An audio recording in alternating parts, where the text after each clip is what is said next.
"You don't mind if my pets join our session, do you?" my human, Dr. Victoria Adler, said to Sabrina, her newest client. "My dog's name is Athos, and the kitten is called Pearl.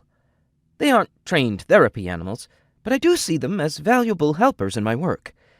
Most of my clients find their presence during sessions extremely beneficial."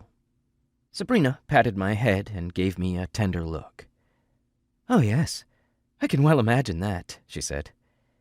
"I'm fond of Athos in particular. He looks so magnificent, almost like a wolf, and his fur is incredibly fluffy."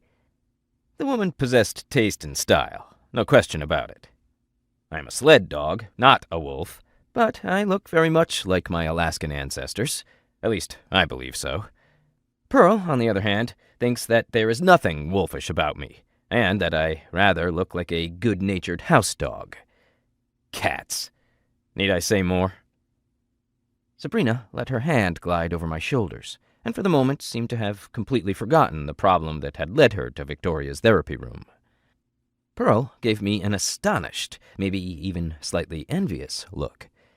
Victoria's clients almost always chose her as the cuddly animal for their therapy sessions. On those occasions, she condescended to perform the role, sometimes with a look of suffering that, of course, only I noticed, or sometimes willingly when a person came for therapy whom Pearl considered worthy of a cat's attention. Need I mention what moody animals cats are in general? Pearl was no exception.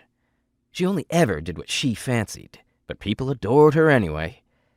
No matter whom we met, there was always talk about how sweet and cute Pearl was, and so on. She should have been a full-grown house cat by now, but she still looked like a kitten. The cause of this was something that people called a rare genetic defect. Victoria, on the other hand, quite the sensitive psychologist, spoke of a genetic peculiarity. I simply called Pearl the midget, for which she occasionally scratched my nose, but that was worth the fun of teasing her a bit. For all the delight she caused people, and the accompanying fool's license she enjoyed, it was important to bring her back down to earth every now and then. That is, to make her understand that I was in charge in our house. Of course, I could have eaten Pearl for dessert when she came at me with her miniature claws, but I was a good-natured dog, and I liked the tiny one quite a bit, even though I would never have admitted as much to a fellow dog. Pearl and Victoria were my pack.